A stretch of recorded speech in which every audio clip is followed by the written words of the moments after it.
This is the Big O Show.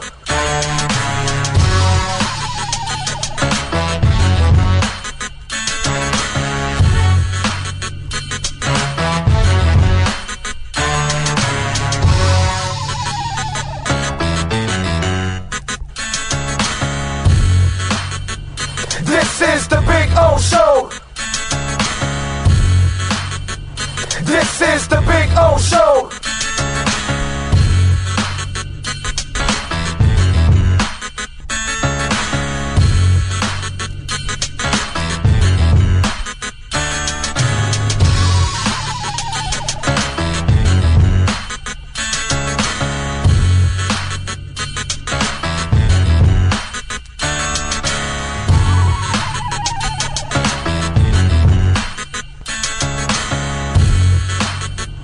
This is the Big O Show.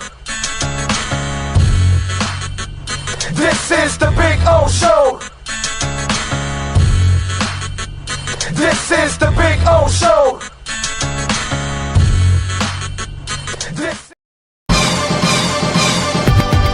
Where can you drive the new 2025 Acura Integra for only $289 a month? There's just one place, Acura of Pembroke Pines, the #1 volume Acura dealer. When presenting an award to an employee, athlete, executive, or fantasy GM, make sure you call Orvieto's Awards and More. For 35 years, these custom award specialists have been providing plaques, trophies, custom framing, while providing state-of-the-art laser and computerized engraving, UV printing, and glass crystal etching. They do all their engraving and printing in-house for quality control. Call Charles at 305-949-8098 or visit them at orvietosawards.com. Orvieto's Awards and More, where recognition is rewarding.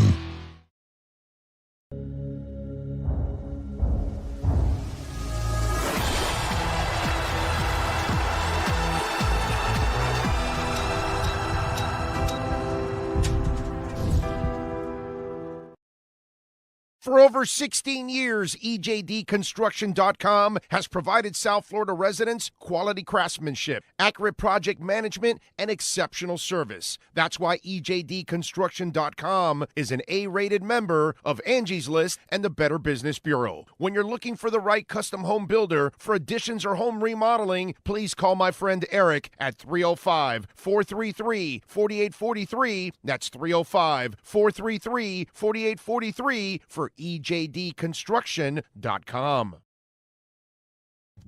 Oh, I think I know what this is. Houston, we have a package. Hello? No matter where you are, the Sloman Shield home security system guards your home. With next-gen perimeter protection, 24/7 monitoring, and interior motion sensing. And right now, get a free Sloman Shield security system and doorbell camera, all professionally installed, for free. Shield your world. The slow. It's big. It's gigantic. It's the Toyota of Hollywood Super Sale. Over 2,000 Toyotas from just $17,988. Like a Corolla LE, not $24,000, $17,988. Buy with 0% financing, 0 down. Join the fun and get a super deal at Toyota of Hollywood, the #1 volume Toyota dealer on 441 between Hollywood Boulevard and Sheridan Street. Open till midnight.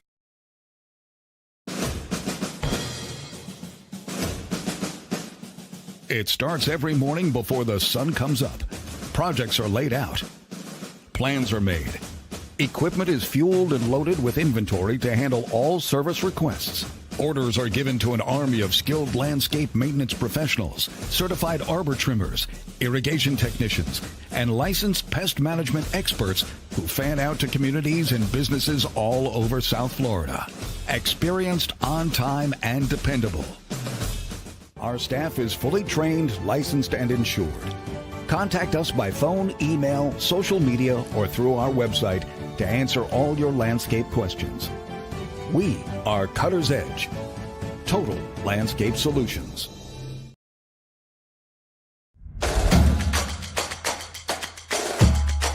Welcome to Caneswear. New store, new items, same great experience. Family owned and operated since 2010, Caneswear has the latest merchandise from the Miami Hurricanes, Miami Dolphins, Florida Panthers, Inter Miami CF, and more. Come visit us at our store in Davie on University Drive, just south of 595, or online at caneswear.com. Caneswear, the spot Miami fans shop. After 40 years, the Big Cheese Miami is still producing great Italian food. They started in 1984. Since then, they've been winning awards while being voted the best inexpensive Italian restaurant in Miami. Visit them for great food, amazing service. Witness the decades of Cane's memories. The walls are like a Miami Hurricanes Hall of Fame. The Big Cheese delivers anything on its menu or party platter menu to your home, office, or even a park for a picnic. Located at 8080 Southwest 67th Avenue, Miami. Call 305-662-6855. TheBigCheeseMiami.com, where they serve large portions at family prices. Before you buy or lease a Honda, Volkswagen, Hyundai, or any other model, compare Subaru, rated #1 in safety at Subaru of Pembroke Pines. Buy with 0.9% financing, 0 down. Forester with symmetrical all-wheel drive, $259 a month. Crosstrek with symmetrical all-wheel drive, $239 a month. During the Subaru A Lot to Love event at Subaru of Pembroke Pines, South Florida's #1 volume Subaru retailer. Hi, this is Jeff Welt from Welt & Rayom. Dan and I have been in business together for over 22 years. We're not your typical lawyers. When Dan's not working in the office, he's flying his stunt plane. When I'm not in the office, I'm either getting tattooed, bowling, riding a motorcycle, or going to concerts. We might not be your typical attorneys, but we are aggressive attorneys, and we'll do whatever it takes to get you what you deserve. Consultations are always free. Call us anytime, 24/7. Welt & Rayom can help.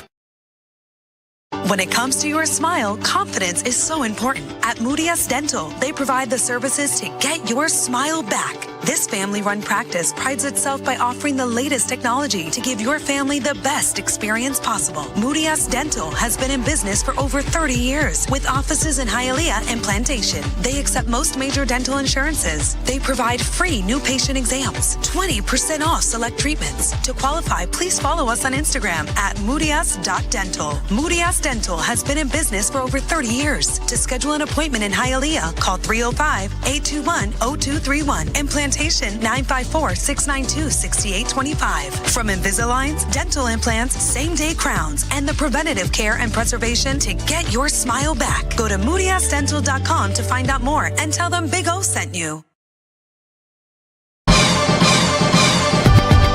Where can you drive a new Acura ZDX for only $439 a month? There's just one place, Acura of Pembroke Pines, the #1 volume Acura dealer.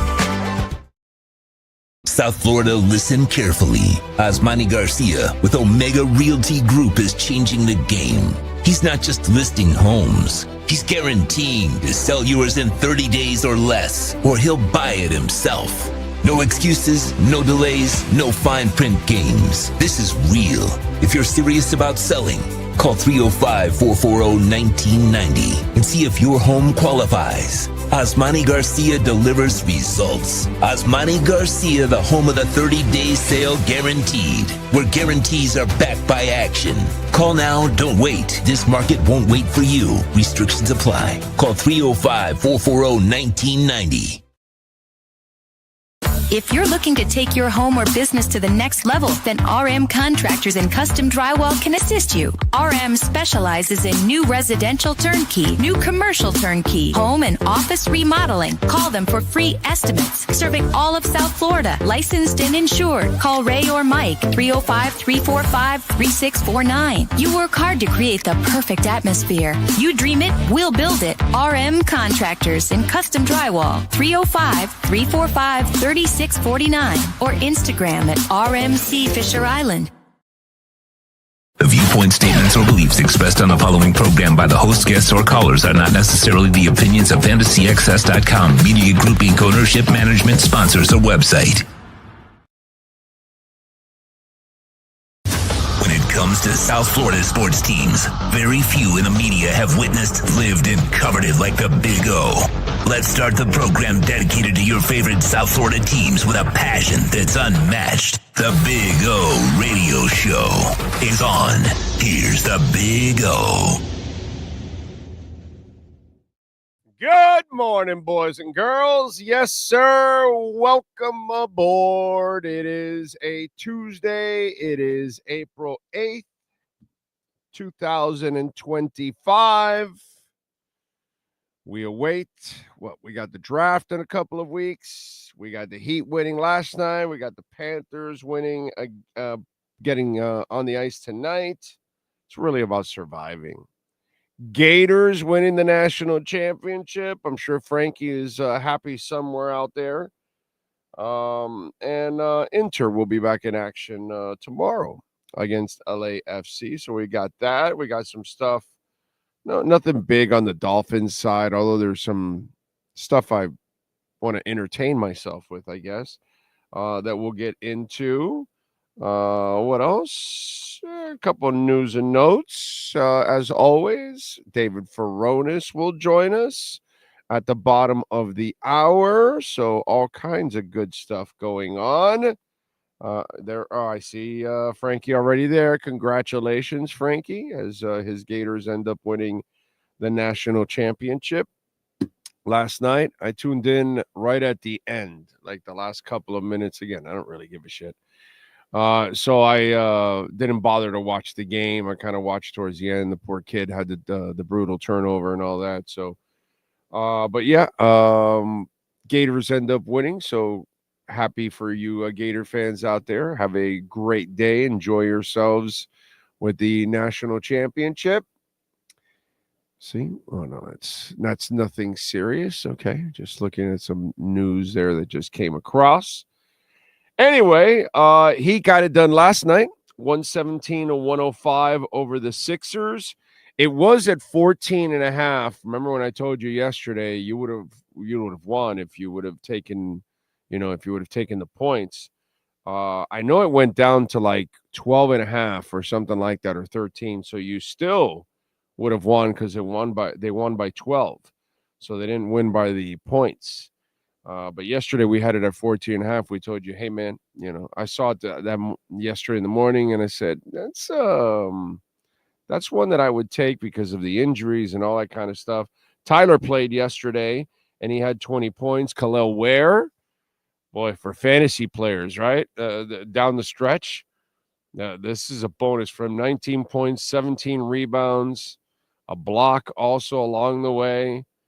Duncan Robinson shot 5 of 6 from three-point range, ended up with 21 points. The Mitchell kid, again, 12 points, 4 rebounds, 9 assists, a steal, a block. Pretty good. And again, I know they're playing the Sixers, and they suck, and they've mailed it in, and everybody's out, and all that other stuff. But you took care of business, and that's all that matters. Again, I think what's going to satisfy us all is what I've been saying in the postseason. Okay, you're in the postseason now, right? You're in the play-in, right? Get out of the play-in. Become the 8th seed, and that becomes an accomplishment for that team, for this team now. And then whatever you can do against Cleveland would be interesting. That's it. That's all. You got to get out of the play-in to make it like a satisfactory season. End up playing Cleveland, and we're all good. We're all good because nobody expects you to beat Cleveland anyway. But that's really the whole thing. Let's see if you can get out of the play-in. You got a good enough team to get out of the play-in, right? If these young guys, if they want to play to their potential, and if they're healthy enough and all that, then that's it. That's all that matters. Right now, you're already in the play-in. You've made it. So it really doesn't matter whether you're the 9 or the 10 or whatever. If you can climb to 8, great. But whatever. Just get out of this play-in crap and be the sacrificial lamb for the Cleveland Cavaliers. And live with that. And that's it. That's where we're going to measure them, in the play-in. Get the hell out of the play-in, and then we kind of know who you can be. And then next season, you're all starting fresh. And I'm sure whoever does come back and whatever they're able to add, hopefully you become a little better. Whoa, 80,000 for Bitcoin. I like that. But last night, it was good to see them take care of business against a crappy team and do what they're supposed to do. What do they have, like 3 games left, right? I think, Sean, right? I want to say it's like 3 games left, right? So, well, let me see. They're 36 and 43. So, 79, yes. 3 games left, yes. Tree. So they got a chance to end 39 and 43 if they can win their last 3 games. And then go into the playoffs with a little momentum. Tomorrow they got a game that'll decide that 9 or 10 and all that with the Chicago Bulls. So we'll have some fun with that one at 8 o'clock. So good stuff there with the Heat, and I'm glad that they won. Now let's see how they finish, because how they finish will be the lasting impression they leave on their fan base for the offseason. You know, if you fail, it's really interesting, the dynamics of how you're going to view the Miami Heat, okay? Because if they fail in the play-in, then you're going to look at this bunch and say there's not much to build on. They can't even get out of the play-in. But if they get out of the play-in and they go and at least play a respectable series against the Cavs, maybe even steal a game or 2, okay? But play a respectable series, you're going to walk out of it going, hey, man, these young guys showed a lot of character. They came out of that bad losing streak and all the bullshit with Jimmy, and they ended the season strong, and they got out of the play-in, and they actually like held up against the Cavs. You as a Heat fan are going to feel a lot better moving forward with the team. You're going to say, well, hey, you know, if we get a star, all these guys are going to get better. You know, Pallel Larson, Khalil Ware, all these cats, you know, surrounding these guys, you'll feel a lot better. If they can't get out of the play-in, it's really a fork in the road. It's really a fork in the road, because if they flop in the play-in, it just will leave a sour taste like, yeah, nah, these, you know, because there's nothing really to build on. That's the way you're going to look at it. It may not even be true, but that will be the perception. You can have a positive perception to end the season. Believe it or not, even with the losing record and all that, you get out of the play-in and you're able to do a respectable job against the Cavs. I think those of us with the brain are going to say, that's pretty good, man. Considering all the bullshit they went through, considering how young they are, considering none of them have ever been leaders, none of them have ever been on their own. This is the first time that Bam and Tyler are like, this is your team now. They've always been second and third fiddles to whatever has been there, you know, over the years. And so now it's their turn. So it'd be pretty cool, you know, and that's where twofold, you know, you look at it and it goes one way or it goes the other. And we'll see. We'll see. That's how we're going to measure them, you know, overall. How the hell do you do in getting out of that play-in? And then can you do something respectable against the Cavs? Because you got the beauty, by the way, if the Heat are able to lock themselves in at 8 and face the Cavs, here's the best part about all of this. They've got absolutely zero pressure, zero expectations. Nobody expects them to win. They can play as loose as they want to play out there. They can just let it all go. Not to the point where you're, you know, playing irresponsible, but what I mean is you can just, man, play with the freedom that there, because you're playing with house money. You got no business being there. You got no business. Nobody's expecting anything. I'm sure Vegas is going to have you getting swept. And most people around the league should look at you like you're a team that should get swept. It'd be the coolest thing out there. And then that would leave us with a great feeling going into next season. Not that you're headed for a championship or anything, but at least there's something there to build on. But, man, if you fail in the play-in, you're not going to have the same feeling going into the offseason. It's just not.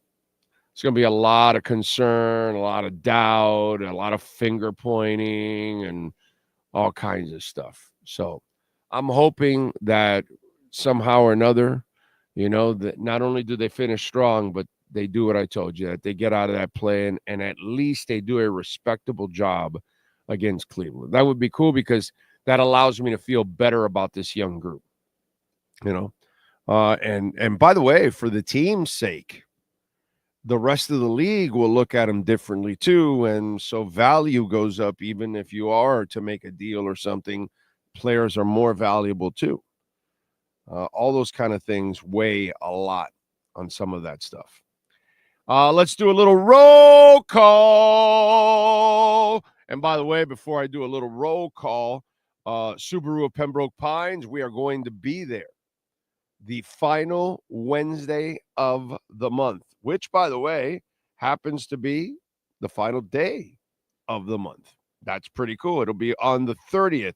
We'll be out there at Subaru of Pembroke Pines. Going out there and join us at 16100 Pines Boulevard. Come on out and join us. See the number there. You can give them a ring at 754-799-4129. They have the Ascent, the Forester, so many great options for you. The Crosstech, which, by the way, they are absolutely loaded with Crosstechs. They've got a whole bunch, baby. The Crosstech Premium, the Wilderness, the regular Crosstech, by the way, you can get it for $239 a month, which is just absolutely awesome. The Outback, they've got the Limited, the Wilderness also in the Premium. Go check it out.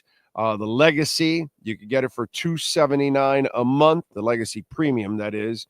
The Impreza, if you got a youngster at home that is starting to drive, the Impreza, the 5-door Impreza, you can get it for $159 a month. That's a lease feature right there, baby. 36 months. So that way you can start them off with a car that's very reliable, incredibly reliable, good-looking car, and not breaking the bank, baby. $159 a month. So go check out my friends at Subaru of Pembroke Pines. We'll be out there the final Wednesday of the month, which is the 30th of this month. So looking forward to it. All right, we got NorCal number 1. I see. Thank you, NorCal. Jay Gelfin in the house, smashing that like button and congratulating the Gators. Jeff in Long Island. He says, I just heard from Howard the Duck that the B-52s aren't in the Hall of Fame. They're not in the Hall of Fame? I'm not sure. But, I mean, it makes no sense. But, I mean, then again, am I surprised that a band like that is not there? Not really. So I can't, sometimes I don't remember every band that's in, every great band that should be in that's out. I wouldn't be surprised. Yes, sir? They are not in. They've been eligible since 2004. Yeah, that's sad. Because when you talk about new wave punk, that new genre that came out of punk, they're one of the leaders of it, and they came up with their own sound. Nobody has ever sounded or will sound like the B-52s. They are as original as original gets. It's disgusting that the B-52s aren't in the Rock and Roll Hall of Fame. It makes no sense whatsoever. But what are you going to do, bro? Not surprised that there are screw-ups. TJ Superman, Dolphin Dave. Yeah, it's going to be a long season, man. I and I apologize to all of you out there in Dolphin Nation, because I've gotten a couple of the DMs like, oh, man, come on, man. I need you to, get excited about, and I cannot get excited about the Dolphins. I'm sorry. I just can't.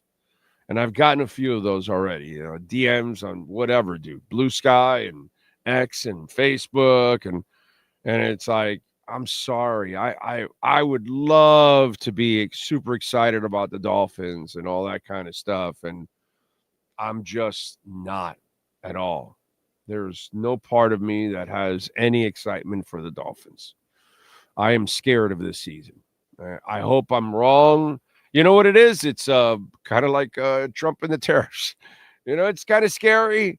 I mean, our dollar's going to crumble anyways, but I hope it works. Either way, nobody's going to save our dollar, but at least, if you can stave off and have a better economy for a couple more years before the dollar completely crumbles, that'd be great. So I hope the tariffs work. I'm afraid they may not, but I hope they work. You know what I mean? Same thing.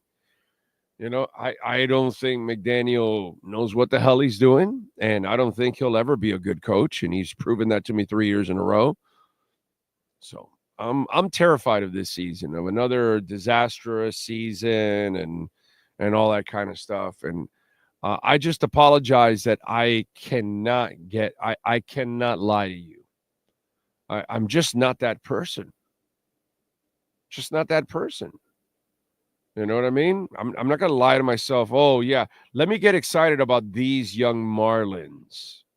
No, dude, I've seen this story before. I'm not doing that.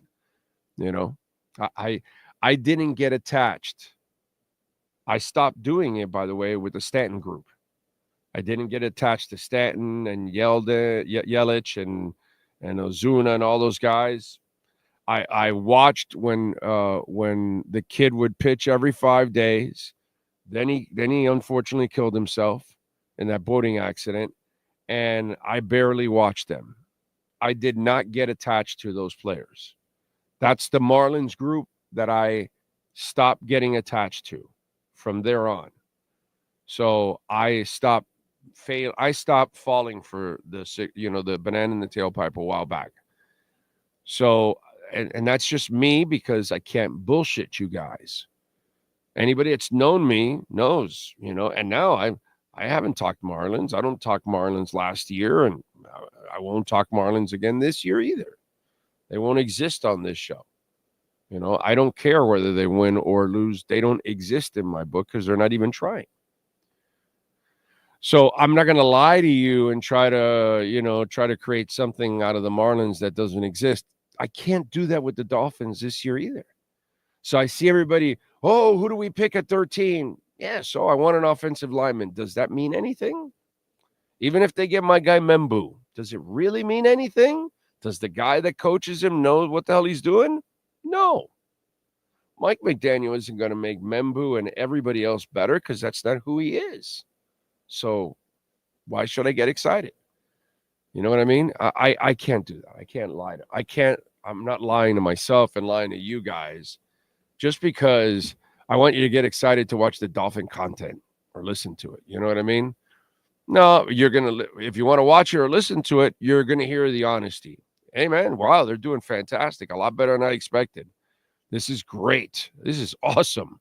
Or, hey, man, as we expected, this shit's going to be bad. And this is why he didn't, he failed to do this, failed to do that. That's how it's going to go. We're just going to, like we do right down the line, we'll call it. But predicting wise, I can't get excited. I don't expect anything from them. I just don't. You know what I mean? So it's hard for me to sit there and just, bullshit you guys, because I'm trying to get you excited to watch and listen to all the future Dolphin content because I'm so excited about it. Yeah, I'm not. I'm terrified of it, quite frankly. I'm terrified that we're gonna have it's funny. I saw last night there's a tweet, and some guy has like Jay Ajayi, and he's reminiscing about the Jay Ajayi season, and I retweet. Let me see if let me pull it up, because what I did was I retweeted how sad that is. That's what I did. I retweeted that's sad commentary for us. That's how bad of a team that we have to stand by individual moments that are accomplished. It's not that you actually it's not that you actually are celebrating a team accomplishment that everybody can really enjoy. And no, it's an individual. Take the billboard down there, Sean. So he put, this is Cameron Sparks on Twitter. This came up on my timeline. It says the Jay Ajayi experience is something I'll never forget. Hashtag fins up. So I saw that. And I'm like, wow, man, so sad for this young fan. I don't know who the hell this Cameron Sparks is. I don't follow him, but it came up on my timeline. Obviously, Dolphins, that's why it came up on my timeline. Although I don't know why all the Hitler stuff comes on my X timeline. I really don't need to know about Hitler facts, by the way. All of a sudden now in the last 2 years, I don't know why. On my timeline, Hitler facts come up all the time. And I'm muting that account and muting that account and muting that account. You know, I never really got Hitler facts for well over a decade before that. I don't know. You guys have any clue why that happens? Anyway, back to this. So he puts the Jay Ajayi experience as something I'll never forget. Says, as a fan for over 50 years, I feel terrible that younger fans have to lean on these moments as some of their best. Why? Collectively, Go Fins never accomplishes anything. Just individual moments here and there. Hashtag sad. That's what I put to answer that. Okay? Because it's the truth. It's the sad and pathetic truth. We have the Jay Ajayi year, and we look at the Miracle in Miami, which is a terrible season and just a stupid, funky play in a terrible season. The Baltimore Ravens game where you avoid 0-16. You know, it's just, these are stupid things. And this is, X had 10 interceptions. Okay, what did you accomplish as a team? Nothing. Ricky Williams ran for 3,000 something yards in 2 years. Did you win anything? No. Didn't win anything. Didn't win a goddamn thing. Tua led the season, led the NFL in completion percentage. Do you know how difficult that is? Means anything? No. Means good, some for him individually, but collectively, don't mean shit. You know, it's just, that's what we lean on. Oh, Tyreek Hill, back-to-back 1,700-yard seasons. And what? And what? What did you win? Did you win anything? So, 10 years from now, my Twitter timeline, Cameron Sparks Jr. will show up and say, oh, I won't forget those back-to-back 1,700-yard seasons from Tyreek Hill. And then the old man will retweet, things haven't changed. That's all we ever have. Individual accomplishments. Marino threw 48 touchdowns. And did you win anything? No. Oh, okay. So you accomplished shit. It's fantastic. Okay, it's great. Oh, you had one of the greatest passers ever for an entire career. Did you win anything? No. Choked in every big moment. Okay. All right. Fantastic. Oh, you had Dwight Stevenson. Did you win anything? No. You had Jason Taylor. You had Zach Thomas. Oh, I remember all those individual accomplishments for those guys. Collectively, did they win anything? Not a goddamn thing. But damn, Zach was good. Jason was fantastic also. Sam and Pat were awesome. Did you win anything? Yeah, we can hang our hats on all of that. And that's That's what I feel terrible about. I'm old enough that I lived the championships at least, and then, the better football of the 70s and the very early 80s, and then it's gotten worse from the 70s till now. It's just gotten worse and worse and worse and worse and worse. Every decade is worse. Every decade you accomplish less. In the 70s you actually got to championships and won them. In the 80s you only got to championships, a couple. In the 90s you never got any championships. You got to a conference championship. In the 2000s you'll never get to a championship or a conference championship, or you barely win a playoff game. So it's just every decade has gotten worse and worse and worse.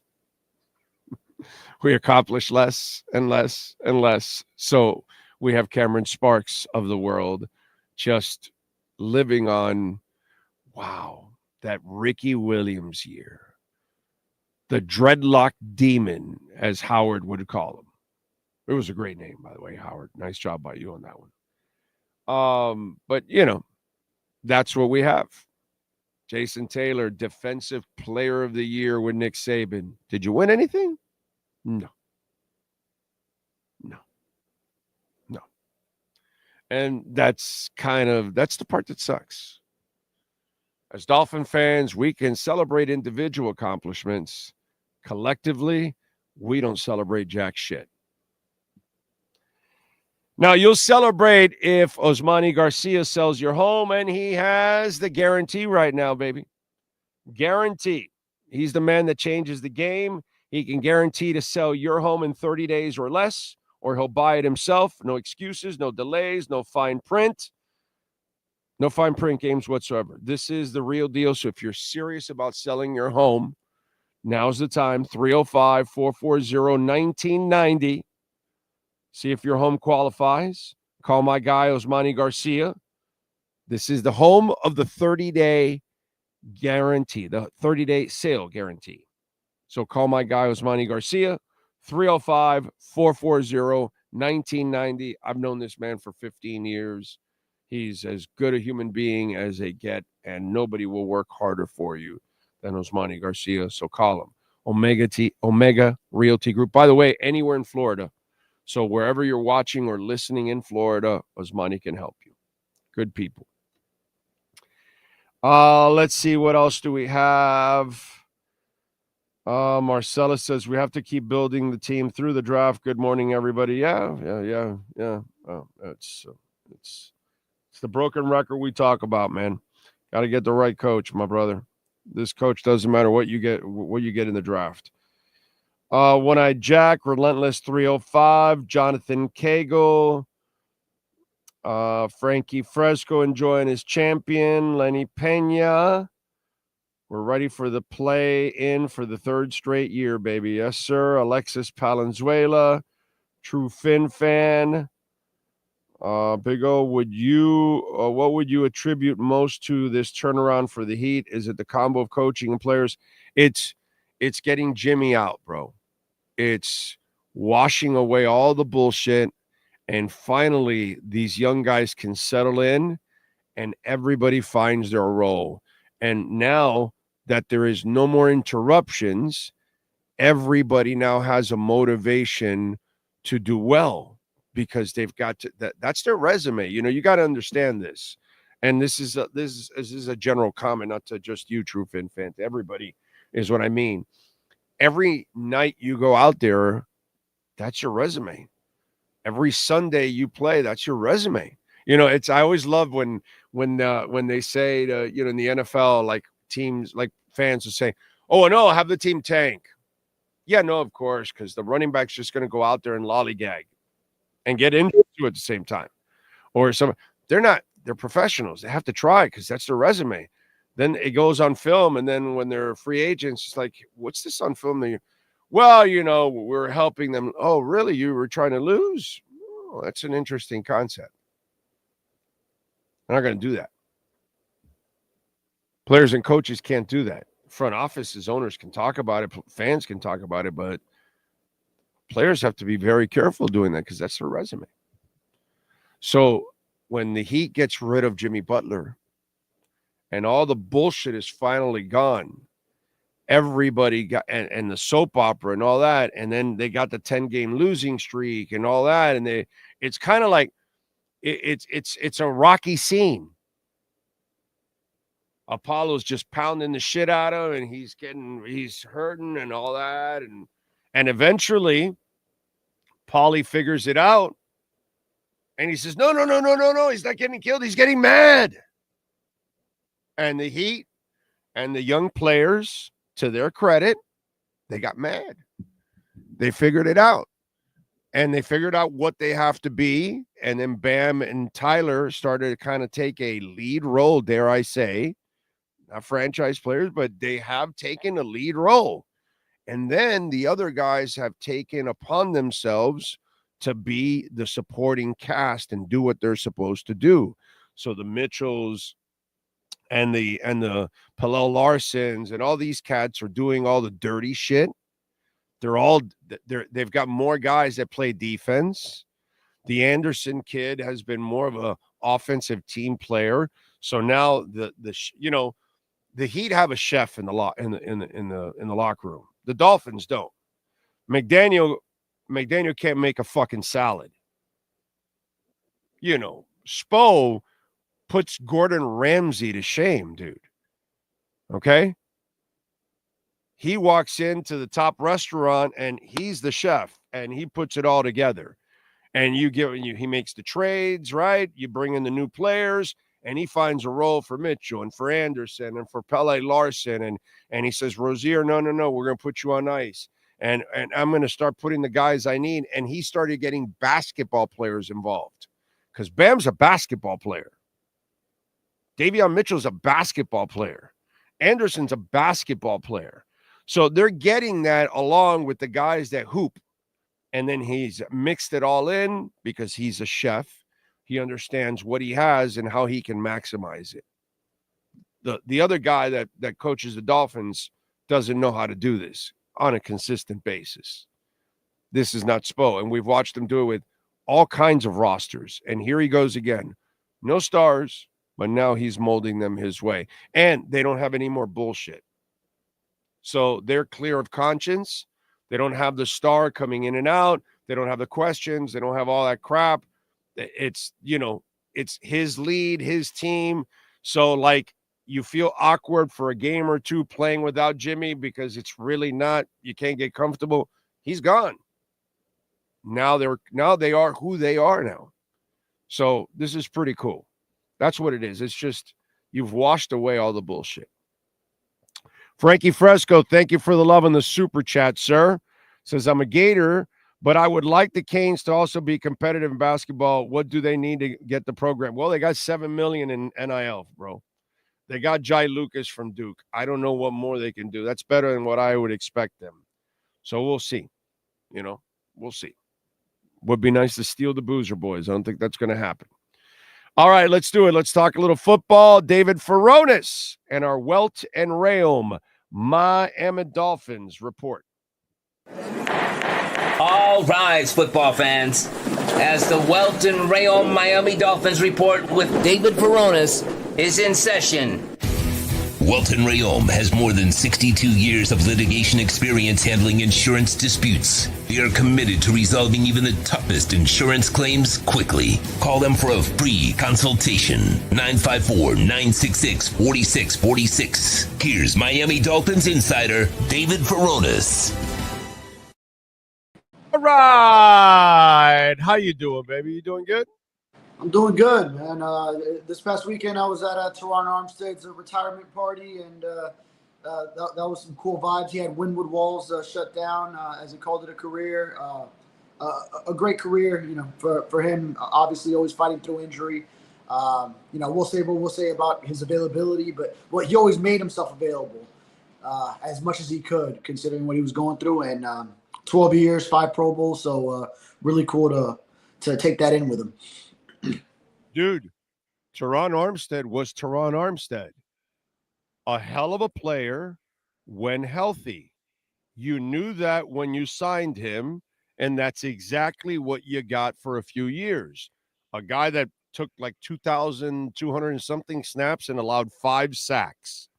So he rarely allowed a sack. He rarely allowed pressures. He was an outstanding player when he could play. And that was who he was in New Orleans down the stretch. So really, the Dolphins got exactly what they paid for, because when you paid for it, it would be insane to think that he was going to play any kind of complete season, because that's not what he does. So you paid for exactly what you got, because that's who he was, a great player that just couldn't stay healthy all the time. But when healthy, you knew you were in a much better place. And that's what you dealt with. And that's it. I mean, yeah, the previous 6 seasons before he got to the Miami, he had averaged about 5.5 missed games per season. So you knew that part of it was part of the package. And for as good of a pass blocker as he was, you mentioned the numbers, how many sacks he gave up and how many snaps. I think he might have even been an even better run blocker. He was kind of like that Trent Williams for the Dolphins at left tackle, with the way he could just bulldoze and create holes, and which is so huge in the outside zone, trying to run to the edge and finding space, going laterally first and then finding the hole to get up the field. So when you could go in his direction to the left side, there was a lot of room that way. So, but yeah, I mean, great player, one available, obviously. Sometimes he was, or oftentimes he was dealing with injury, but boy, he would fight. He would fight through those injuries and do everything he could to make it to game day, because sometimes he was dealing with stuff that a lot of players wouldn't play through. Yeah, and could never play well with it, too. Yeah. He would play well with it. This is why they took the chance, because they knew he was a special person on top of a special talent. And so you knew you had the character behind the athlete, unlike, let's say, a Tyreek Hill, who you only have an athlete. You don't really have any character, any professionalism behind it. So that becomes the part that you can't count on. With this guy, you can count on him even at his worst moment. And he'll tell you, yeah, I could give you a few snaps. And you're like, okay.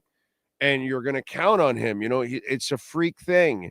And that's why they were willing to take the chance. You know what I'm saying? But I mean, you think about it, for a team that's had so many problems trying to settle the offensive line, it was almost even worth the gamble, because you weren't that good anyway. So the few times you can have them available, it was a blessing for you, because you didn't have anybody like that on the line when he was playing. And so that's where, you know, deal with the 11 games he was going to play and deal with the 6 games he was going to miss. That's just the way it goes. Oh, yeah. You think about the Dolphins' offensive line in 2021, the last year of Flores, when you had the George Godsey offense with Eric Studesville as co-offensive coordinator, Tua's second year, and yeah, you had no one to throw to for him. It was Devontae Parker and Mike Gesicki. And then you go to 2022, you know, Jalen Waddle as a rookie. But then you get to 2022 and the transformation that Teron Armstead's instillment into that line made for that team was huge. And I remember that offseason, it was who was the other? There was another tackle that everyone wanted. Lyle Collins. Everyone wanted Lyle Collins, and then when they missed out on him in free agency, it was kind of like, oh shit, you know, or it's Teron Armstead or bust. And then sure enough, it went into the second week of free agency. Armstead was still weighing out his options as probably that top tackle in that group. And sure enough, when he signed, that was a huge deal for the Dolphins, and in an offseason where they also traded for Tyreek Hill. So then that made it where Mike McDaniel's offense would have a lot of those two key pieces that he needed to then have the starts that they had, going 8-3 the 2022 season, 9-3 the following season, before obviously some late season failures both of those 2 years. And by the way, the retirement party also brought out the morons again, because like you called out Dov Kleinman for that whole thing about Tua being at a party and like not showing practice videos or something. Well, people are like, well, if Tua's not there, then I guess Teron didn't like it, and Tua was there and all that kind of stuff. It's just like anything to pick on Tua for any. You know what's the best part about it? The idiots that are complaining about Tua being at a party and enjoying his life a little bit in the offseason are the same idiots that are going to be complaining about whatever workout video he puts out anyways. When he puts out a workout video, they'll say, oh, that ball wasn't that impressive, or what he did wasn't that good, or what, it's the same idiots. And it's amazing to me how people go out of their way to mention Tua in that moment if they don't see that he's there or not, or if that actually means anything, which he was there anyways, but it doesn't matter. But it's funny how the idiots come out for that kind of stuff. And I'm sure you saw some of that, because I know I saw one, again, it just comes up on my timeline. I don't follow some fan that put it out, but he put some crap out there, and I just ripped the guy for being an idiot on that whole thing about not being there or whatever. It's just people are silly, dude. What are these people's expectations? Like on a Saturday night in early April, when teams off-season workouts are about to go in, start in late April, and then OTAs are in later May, and minicamp is in June. Like, you think right now these players need to be doing stuff? I mean, I understand, yes, workouts, like just keeping your body in place. Also, he's a quarterback, so it's not like, all right, I need him to be benching so many reps of 225 right now in April. It's just ridiculous. Like, these people have lives. They put so many hours into this for all the months that they have to for the season and for OTAs, minicamp, training camp, especially. Then let them enjoy their life a little bit when they finally have some months to themselves. So I don't get it. Like on a Saturday night, is he supposed to be out there with Tyreek Hill and Jalen Waddle at a dark park with the lights on, just throwing routes on air? I don't understand what these people expect from Tua or any athlete in the offseason. Yeah, to me, it's just absolutely silly watching that stuff. I just it just gets to a point where it's just absolutely ridiculous, overall. And they just look to complain about absolutely anything, especially with a kid that is as pro as it gets, as committed to the game. He's so committed that he does the stupid thing of throwing his body at doing anything because he's so committed. He's overcommitted, actually. That's the problem with Tua at times. He's overcommitted to this damn game. If anything, if you want to complain about something, it would be that. All right. What's it called? Draft-wise. What are you looking at, bro? Now at 13, anything change this week? I always ask you every week to see what you're thinking. Has it changed at all? Yeah, I mean, my thought is what I've said is if you land one of those top three linemen, I would love it. Now, I was just looking at my colleague Chris Perkins' mock draft that he put out. It was published at sunsentinel.com on Monday morning. Now, in his mock draft, he's got those three linemen already off the board, which is Armand Membu, Will Campbell, and Kelvin Banks. So in that case, then, yeah, I would love what Perk himself put in his mock draft, which was for them to land Michigan cornerback Will Johnson.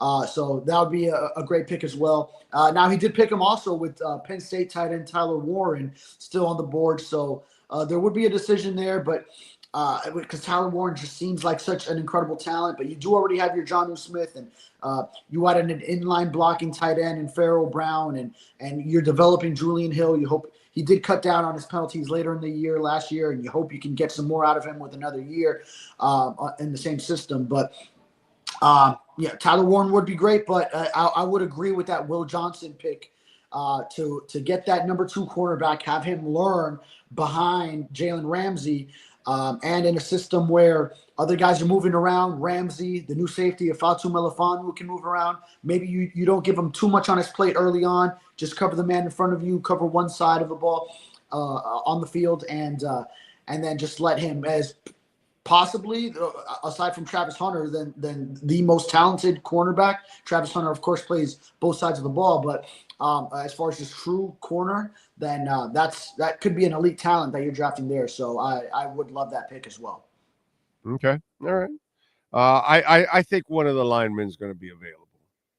I think they'll drop. I think there's a lot of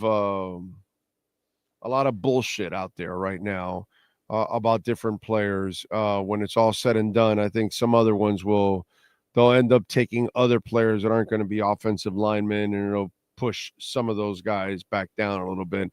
I think the others are being talked up because they're trying to talk down some other guys so they can, get them to drop to them. You know what I'm saying? So there's a lot of smoke and mirrors in games going on at this point in time, and so it's hard for me to believe, like the Shedeur stuff. I don't believe it's that negative. I think there's a lot of trying to sell down Shedeur to see if you can actually get him to drop to you, a couple picks down. I just think there's a lot of that kind of FUD going on, and that usually happens, in every draft with different players, that they try to muck it up so they end up dropping a little bit for one reason or another. Yeah. With Shedeur, could that be the Saints at number 9? Could that be the Raiders at 6? And I've seen some even throw out the possibility of, well, if Shedeur is falling so much that he's still around at 13 when the Dolphins pick, I'm saying no. You already committed to Tua. I mean, you might find I disagree with you there. I would take you would take Shedeur at 13 if he falls? I would definitely take a quarterback. I have no problem with that, to trade him to somebody else. But that's right. You mentioned that trade. I would trade out of the pick. I got to tell you something. I don't expect Shedeur to be there at 13. I'm talking about Jackson Dart. Okay, that's the guy that I would do a draft trade with at 13. But if Shedeur falls to me at 13, I'm keeping him. And I'm going to put, because Tua wants to be an idiot and wants to put his body out there, I'll throw Shedeur the next time out that he does that, and Tua will never get his job back again. Because I know that Shedeur can take his job. And by the way, I've watched Shedeur actually take shots. He takes them at Colorado. I've seen him take some shots. So he's actually more durable than Tua, but he's also he's smarter than Tua in the sense that he will not put his body out there. He doesn't go running, and he doesn't go taking on tacklers and shit like that. Shedeur is actually a very mindful quarterback. He understands, I'm a quarterback and I need to be here to pass the ball. My availability is very important. He's very smart about that, where Tua doesn't understand that he needs to be available. That's the problem that I have with Tua, that he just doesn't understand that availability for him is everything. And it's everything for that team, because that's the only way he's actually good. He's no good running. He doesn't understand that. He's no good going after somebody to tackle them. It's not who he is. The only thing he's good at is passing. So do that, dude. Stay available. So, yeah, if Shedeur by some chance drops to 13, I would take him in a heartbeat, bro. Take him in a heartbeat. If that scenario played out where Shedeur was dropping to 13 and the Dolphins took him, then I think the only way that Chris Greer and Mike McDaniel could save their jobs is if Tua actually does then get hurt and Shedeur plays phenomenally coming in for him. If they take Shedeur and don't fill an offensive line need, maybe a cornerback, even a defensive tackle, if they don't use that pick to fill one of those needs and draft their best player available at one of those spots, then it would be grounds for termination to me. Unless if Tua got hurt in the season and Shedeur came in and was sensational, and then everyone's like, okay, now that's the new future. It's all Shedeur, and kudos to Mike McDaniel and Chris Greer for drafting them, and they're gonna continue on their way and keep their jobs. But if that doesn't play out, then I think this duo needs to draft what we're generally saying are their needs. But best player available at those needs, of course. But You got to fill one of those other holes as opposed to taking another quarterback while you still have 2 years of this quarterback under contract where you need to stay with him and another 2 years where he's still on that same extension. Yeah. I just don't think the Shedeur thing is going to happen. I think it probably won't. that he would fall to 13. Yeah. I still believe he's the best passer in this draft. I believe he's a better passer than Cam Ward. I know Cam Ward is the superior athlete by miles. I know that. I watched him here in my backyard. I still think Shedeur is a better passer than him. I think Shedeur understands passing better than Cam does. So we'll see what happens at the next level. I think a lot of people out there are, underestimating, or they're fudding it. They're creating fear, uncertainty, and doubt by throwing, BS stuff about the kid out there. I think he's going to, if you protect him and give him time to pass, I think Shedeur will be a hell of a quarterback for you, overall. Cam, I think, can be a hell of a quarterback too. The only thing I think that will stop Cam from being a hell of a quarterback is that crazy ass thing that he does, that irresponsible stuff that he does, throwing across his body, forcing throws and all that. He cannot do that at the next level. He does that, that's going to be, I hope it's not a habitual thing. I hope it was just something he was doing here because he felt he could get away with it, but he's not going to be able to get away with it at the next level. And if that becomes habit, it'll be a problem for him big time. Yeah. He's got to rid himself of that habit, and through coaching and experience, and he probably has to learn the hard way sometimes. Maybe as a rookie, throw a few interceptions doing that, and then realizing, oh, that same throw, I got away with it in college. Even sometimes, of course, he did not, but just knowing that in college he was sometimes able to get through with it, but it's not going to happen. It's going to be much, much less likely to avoid an interception, making those throws in the NFL. So, yeah, I do see Shedeur. Like, I like the Tua comp for Shedeur. He's more of like the Tua true passer, can throw with some accuracy and anticipation. And Cam Ward, not saying he is Josh Allen, but he's more like the Josh Allen, where he's going to make a play and he can go spit it out there and show off talent on the move. But he's not a runner like Josh Allen. Yeah. So, I would not want to put he Cam. Can do some other things, playmaking at the quarterback position. Definitely. I would not suggest Cam be a runner like Josh Allen because he will die out there in the open field. No, not that part. No. Josh Allen is a freak of all freaks because he's just so enormous, dude. It's crazy. What do you get? Have you talked to anybody in the building? Because they're not going to talk about it publicly. But all the stupid Tyreek stuff every week? No, as far as, his social media antics, I mean, I could imagine a lot of people do get fed up with it, but that as far as I know right now, it's kind of just is what it is, status quo. But, boy, I have heard rumblings that, yes, people, maybe some players, yes, do get fed up with it. Like, wouldn't mind seeing him go, but obviously that's a decision above their pay grades. They're stuck with. I don't know how many times we have to tell people that they're stuck with him. I don't know why people don't understand that if they were tearing down the team and rebuilding, okay, that's when you can do this. But because they're stuck with him for this year and because they're trying to save their jobs, they can't have a big ass $30 million hole in their salary cap where it doesn't take up a player space or several players, by the way, because for $30 million, you might be able to get a few players.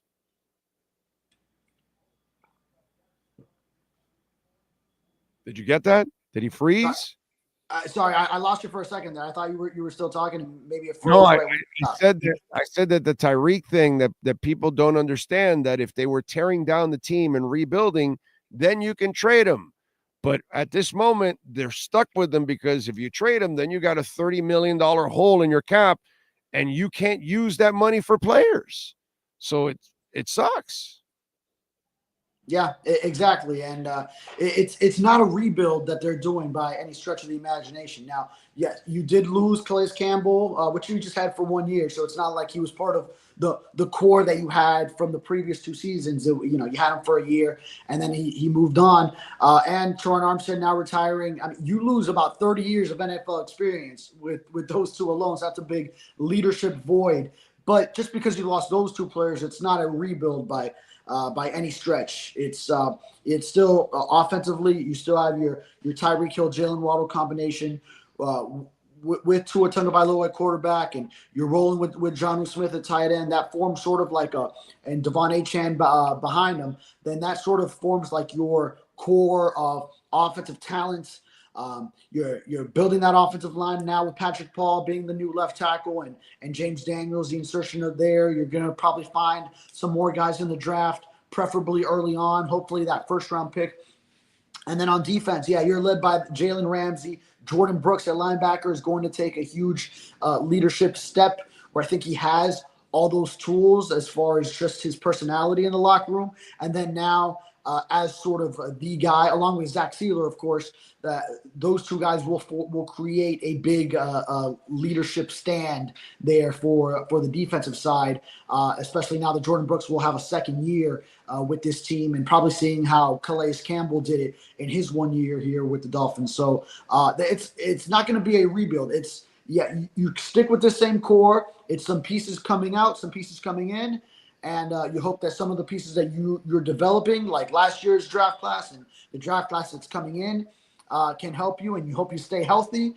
And then you hope to save some jobs with what this team does this year. Before then, it could turn into a true total rebuild if the season goes awry.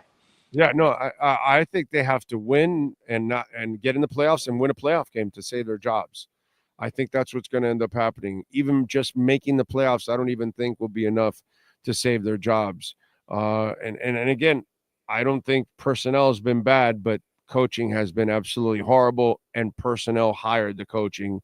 So that's going to be the bad thing on them overall. I think you got to really prove this year. So that's why there's no chance they can rebuild. These people have to do whatever they can. And here's the most screwed up part that I'm going to pose to you. Okay. I don't believe this team, when it's all said and done, will be better than the team last year on paper.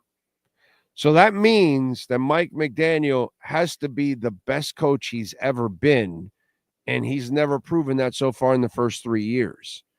So you need an even better coach, and he wasn't good enough the last 3 years.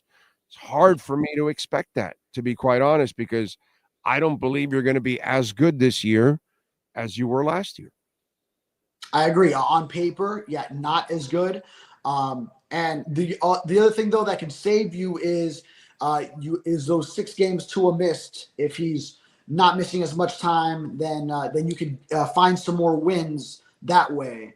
Along with, yes, you will need Mike McDaniel to do a better coaching job, or also for there to be some great talent development where, like, if Chop Robinson in year 2 turns into like an elite defensive player who is double-digit sacks, a Pro Bowler, that kind of player. If Patrick Paul at left tackle in his first full year as a starter is really showing signs that he's an incredible player, if Jalen Wright makes a huge leap as that spelling running back to Devon Achane, and maybe we never really see too much of Alexander Madison. He's just like a 3rd and 1, 4th and 1 goal line type of back because Jalen Wright is doing so well as the number 2. Then if you see those kind of things, if like Cam Smith or Storm Duck develops into a viable, true cornerback that can be in the rotation for them, if things like that happen, then I could also see some more area along with however they develop those rookies that are coming in. So that would be the one thing where I could say you don't need to give them an ultimatum to keep the job of one playoff win, where if you see a lot of like the future looks bright, if there are enough signs where the future is clearly bright, then I could see another scenario. But other than that, if they're not like hitting on most of those things, then you probably do need a playoff win with this veteran core this year for everyone to save their jobs. Patrick Paul is kind of the It's the he's the jack in the box because we don't have nearly enough proof to know if he can do it or not. But bottom line is he better do it. That's it. He better be the answer at left tackle when it's all said and done. If they plan on saving their jobs, if they plan on winning, Patrick Paul better be a success. Yep, because that was your plan right there for this moment that has now transpired. It was, all right, Teron Armstead was already flirting with the idea of retirement last year. So you draft Patrick Paul in the second round. You understand, you give him that 1 year to develop, learn behind Teron Armstead. Patrick Paul has taken the right approach that he felt even before Armstead did finally announce his retirement, that he wants to be the starter. He's striving to be the starter. He's been in Dolphins facilities all the time this offseason, this early part of the offseason when it's totally not required. It's offseason workouts. They don't start until later this month. And Patrick Paul has been there the last 2 months already, just working in the weight room, learning more of the offense, working with Butch Berry, offensive line coach. So I feel like he has the mentality and the mindset to do everything in his power to be that guy. And then now it's just a matter of, can he now develop all that raw talent, that size and those skills that he has, now turn it into being an NFL-ready, formulated left tackle to play in this league and be a starter and be someone who is reliable in that position. So he's got everything there for him, and now it's just time for him to do it. Let's hope so, my brother. Let's hope so. What are you working on in the Sentinel so folks can check you out? Yeah, I just wrote. So we are running our series of different positions, draft previews. Chris Perkins, he lays out some of the draft options at different positions. I lay out the Dolphins situation at those positions. We started with quarterback this morning in a story that was published. So I took it kind of like as a column for me in saying, in criticizing the Dolphins' backup quarterback move and Zach Wilson, saying this is a move where Mike McDaniel shows his passion for being a talent developer, but did it cloud his judgment in this case when a lot of us, myself included, wanted a more veteran backup quarterback to fill this pivotal role for the Dolphins, and instead he went the route of taking in a project with the hopes of developing him. So that's kind of my view on that. And then we're going to keep it going with running backs and so on as we analyze the Dolphins depth chart and then also draft options in these weeks leading up to draft day. All right, good stuff. And, of course, follow him on Twitter at David Furones _ and catch his work there at the South Florida Sun Sentinel. David, as always, thank you, my brother. Appreciate you immensely. Yes, sir. Thank you. You got it. All right, Welton Rayom. Thanks to Welton Rayom. That's why this segment happens twice a week. And, of course, you can reach out to Jeff Welton, Daniel Rayom. They are amazing. Not only are they amazing because they've been a proud sponsor of our program for many years now, but not only that, a lot of our listeners all throughout Florida, by the way, not just in South Florida, have called and are much better off because of it with bankruptcy, homeowner property damage, condo damage, criminal defense, business owner claims, commercial litigation, personal injury. Any of these things happen to you, call my guys, Jeff Welton, Daniel Rayom. The consultation is completely free, so you can explain your situation. They will listen, and they will tell you if you have a case or not. 954-966-4646.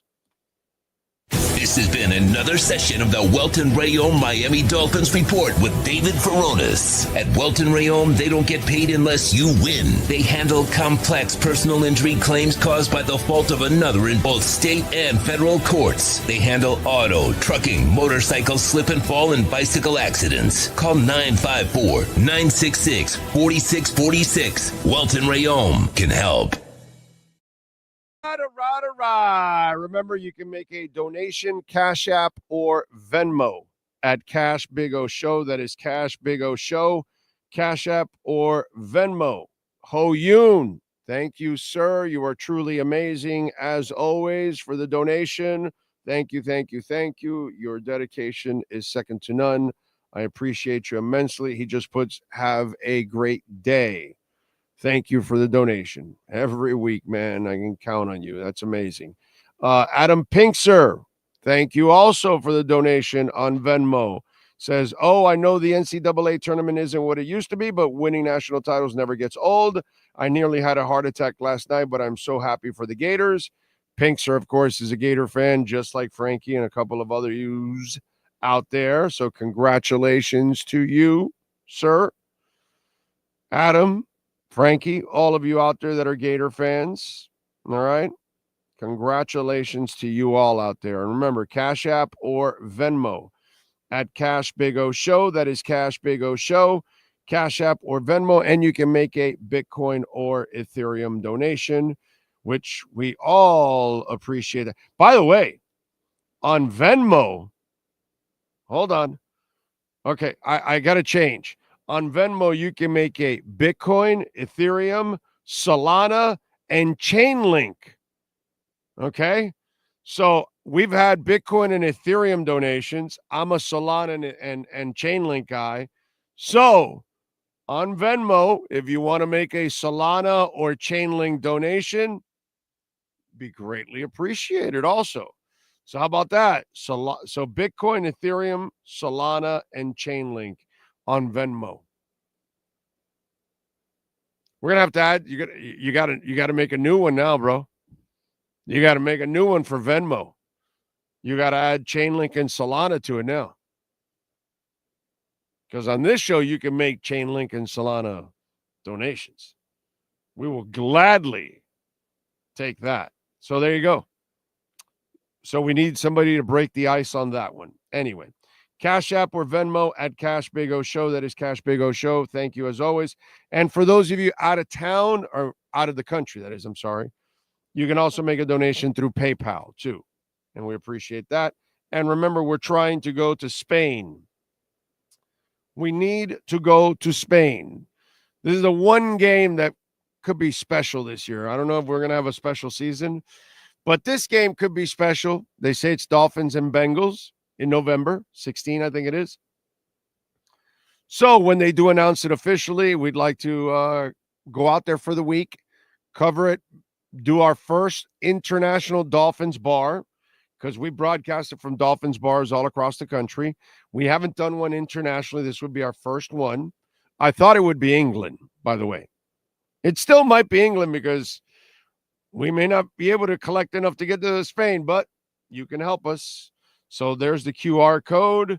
Make whatever donation you can. We'd appreciate it immensely. Thank you.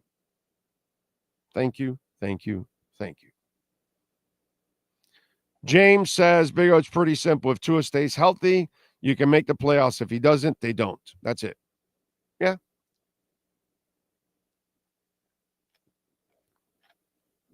It really is that simple.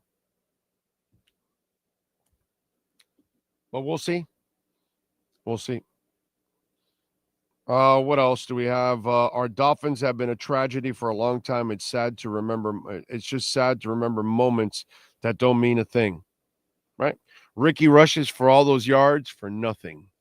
Tyreek catches all those yards, nothing. Jason Taylor gets all those sacks and interceptions, pass deflections for nothing. Zach Thomas does thousands of tackles for nothing. Marino throws all those yards and touchdowns for nothing. They don't win shit, dude. Nothing. It doesn't matter what it is. X has 10 interceptions. It doesn't mean shit.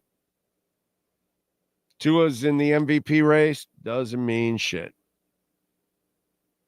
Tua throws for 4,000 or 5,000 yards. Don't mean shit. Led the league this year in completion percentage. Don't mean shit. Plays 17 games 2 years ago. Don't mean shit. Jay Ajayi has a great year. Doesn't mean shit. You know, that's who we are. Just individual accomplishments. So, Ocala Joe says, I got to say, that was an entertaining game last night, and my daughters were really happy with the finish. I guess they're Gators. Joseph is just working and listening. Thank you, Joseph. You're a stud. Remember to hit the like button, smash the hell out of the like button. All right, we're only at 35 likes. So a fraction of you guys have hit the like button that have come and gone because there were even way more people listening before. So appreciate you all that do hit the like button. Thank you. Thank you, thank you, thank you. Let's get to our 3A Graphics sports calendar. Last night, the Heat defeated the Sixers 117-105. Tyler had 20. Khalil Ware had 19 and 17. Wednesday, they're at Chicago, 8 o'clock. The Gators win the national championship. They beat Houston 65-63 to win their third national championship, if I'm correct. Tonight, on the ice, Panthers are hosting the Maple Leafs at Amerant Bank Arena. 7 o'clock is the face-off. Wednesday, CONCACAF Champions Cup. Inter Miami taking on LAFC. They must win by 2 goals in order to advance. Saturday at 4:30, MLS action. Sunday at 4:30, MLS action as they host Chicago. Actually, they visit Chicago. My bad. And then Saturday at 7:30 at Beyond Bankcard Field in Davie, Fort Lauderdale United hosting the DC Power FC. That is your 3A Graphics sports calendar. All right. Would you consider Ware to be untouchable for the most part? I think he has some serious potential. Yes and no. Are we trading him for a young star? Or are we trading him for Kevin Durant? Yeah, no thanks. You know what I mean? If we're doing that bullshit, no. Because you're not winning shit with Kevin Durant. And I'm not trading him for Zion Williamson either. I'm not trading him for a young, lazy, often injured star. My God, Zion Williamson in South Florida. No, I'm good with that. I hope the Heat aren't that stupid. Seriously, I hope they're not that stupid. So am I giving Khalil Ware up for like a young player? Like, let's say, all right, I got to take a little bit of a chance here, right? Okay, so let's say they do want to get rid of Ja Moran. Okay, I might take that chance. Yeah. Okay, and that package, Ware will go in that package. Okay. Because the kid he's one of the better talents in the NBA. Obviously, you got to shoot your shot and hope that, he keeps his head on right.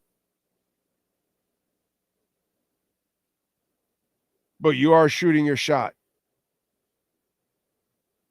That's all I'm saying. So it depends. More often than not, I want to keep Ware. But am I trading him for something that's really sexy? Okay. Yeah. Because it's not like Shea Gilgeous is going to become available. Morant could become available because of the baggage. That's realistic. You know what I'm saying? Donovan Mitchell's not going to become available. Plus, why would he leave Cleveland and come here? So let's step into the reality world. Do I want a young, problematic Zion Williamson? No. Will I take a chance on a young Ja Moran? Yeah, I will. Do I want to part ways with Khalil Ware for Durant? No. Because if you're giving anything of significance to them, you're giving away stuff because what are you going to get from Durant? A year or two, and you're not going to win shit. You're not going to win anything whatsoever. So, I don't know. Let's see. What do we got? By the way, the Dow is up 800 points. The S&P's up 115. NASDAQ up about a point. Bitcoin is at 78,397. So down 1,600 from when we talked about before. It was at 80,000. What else do we have on the chat board to answer your questions?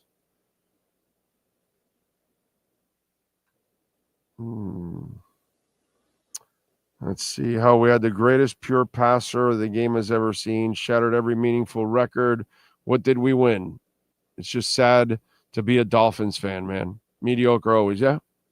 Yeah, as great as Marino was, we accomplished nothing with the guy. Joseph, I'm feeling good. I'm feeling good. I can't complain. Today I had to do blood work in the morning. So I had to go do a blood and urine sample for this week. It's because I'll see the neurologist on Thursday. It's been a hell of a week. Sunday was the MRI. That was a mission. Then Monday, I had the stress test.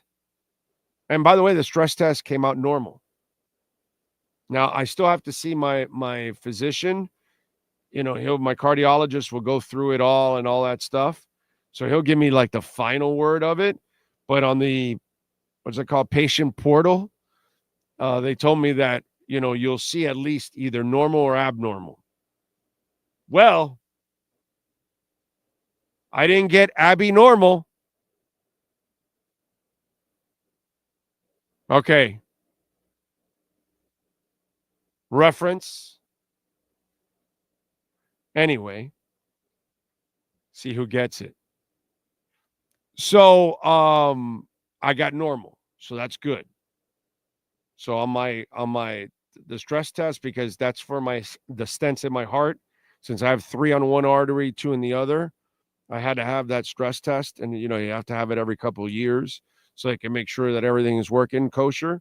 So hopefully it looks like everything's working kosher. So that's good.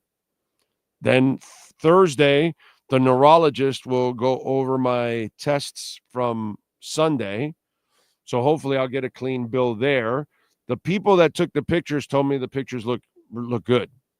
But obviously I got to wait till I actually hear it from my doctor. And then he'll tell me, you bastards, Pat in Asheville, Ocala Joe, A-Rod. There you go. Anyway, been a long week. And then so today for my general doctor, right? What is it? General practice, right? I had to do blood work for all follow-up stuff. And by the way, the wife didn't tell me about the urine sample. Don't you hate when you already urinated and then you go to a place and they say, we're going to need a sample? Oh, man, you got to do that extra concentration. Jesus. And not only that, you're standing there doing the concentration and you got to do the extra concentration because you're like pissed because like, damn it, I didn't know I had to do this. I would have saved it up. And then you got to like dig deep. I feel like those of us that do this, we could be actors. Cry. And I bet we could like cry if we wanted to. Pee. And you pee. But what I just peed. I hate that because, and you know, whatever you deliver, there's just not much left. Because you're like, damn it, I just peed. Woman, why didn't you tell me they were going to need a blood and urine sample? I would have saved it up. I would have put out a fire with the bitch. Now I'm like a race car driver, Dick Trickle.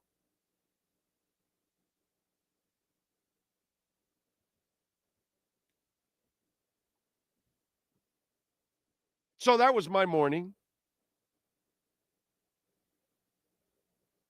Hope it entertained you, but that was my morning. That's been my week. By the way, tomorrow we're at Toyota of Hollywood. Thursday we're at the neurologist and Hialeah Park. Friday we're at Acura. Okay. Hell of a week. Hell of a week. But if I get good news on the stress test, I get good news on the MRI, and I get good news from the neurologist, I mean, hey, man. If I had to struggle to pee, that was the hardest part of my week. It's not so bad. It's not so bad. It's just make sure they warn you ahead of time they're going to need that sample. It sucks, dude. I just peed the second I left the house to go to the Quest Diagnostics. I just peed.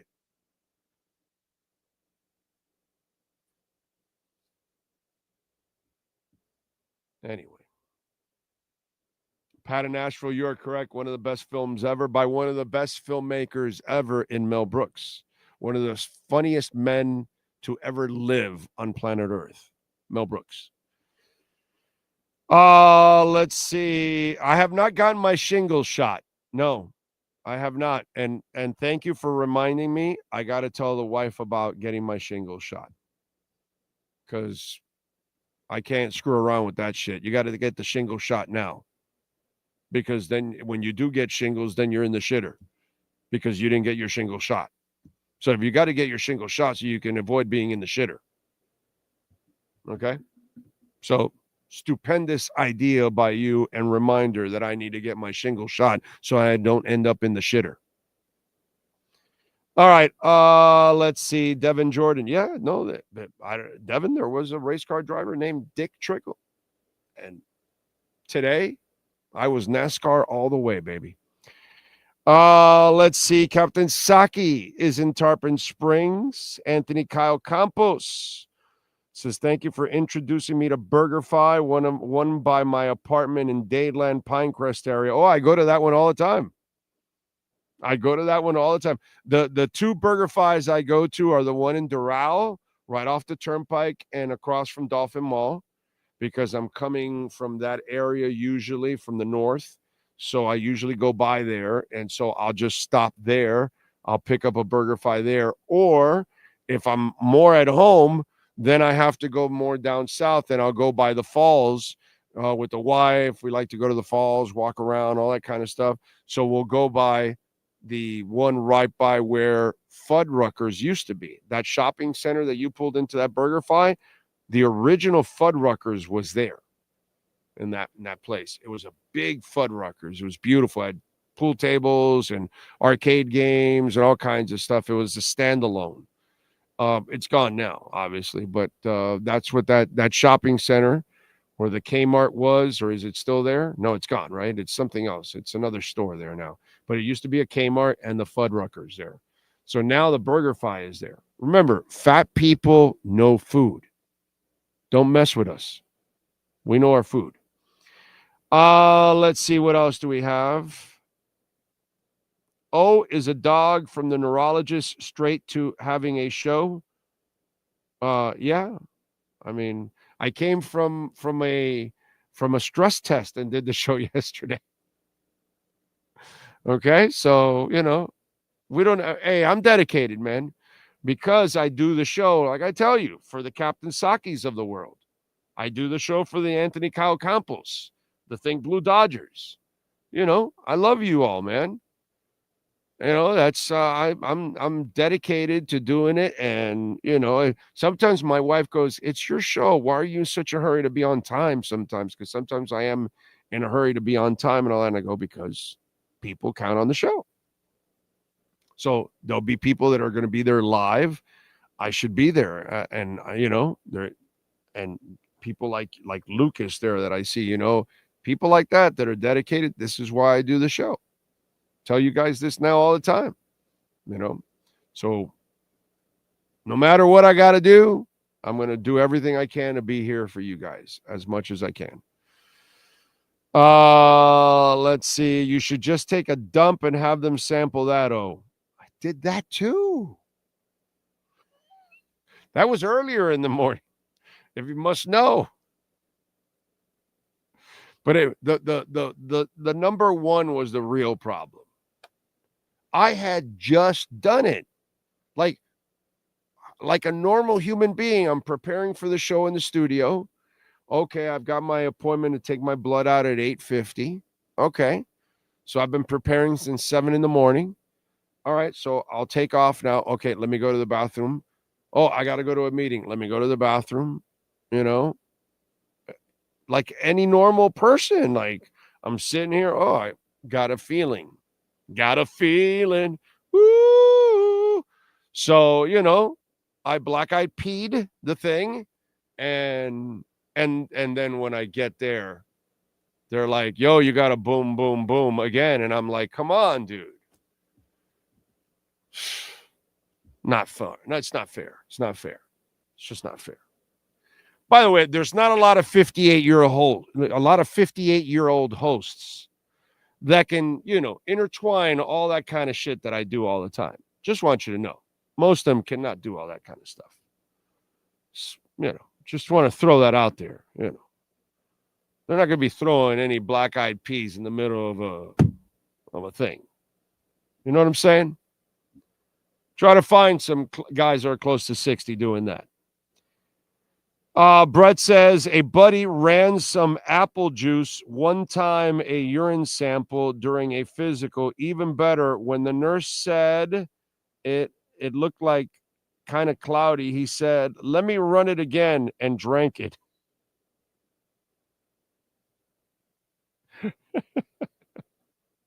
That would be fun. That would be funny. And you'd be messy. And remember, not only that, you know how you got to give a urine sample.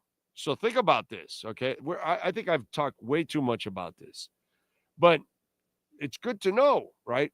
Find out before you go if you got to have a blood sample at Quest, and then they're also going to ask you for a urine sample. Make sure you don't urinate before you go, right before you go. Like me, because then you end up just like, make sure you don't eat a Dairy Queen hot dog from the Panhandle. In fact, make sure you never eat a Dairy Queen hot dog anywhere, not just the Panhandle, Florida. But anyway, okay, not only did I had just peed before I left to go to Quest Diagnostic, okay, not only did I just pee, and then you're asking me for a sample right there, and I'm like, oh no. You read, okay, because, a lot of us don't read instructions, but you're not even supposed to allow the first part of the stream in the cup. So I don't have a lot of stream left because I just peed, and I'm concentrating, and I'm there, and I'm trying to find it. And somehow you got to let the first part out a little bit before you, because they want you to let out the first part and then stop and then keep filling. It's like, yeah, bro, like, what do you think this is? A goddamn faucet? Anyway. So that's my experience. What can I tell you?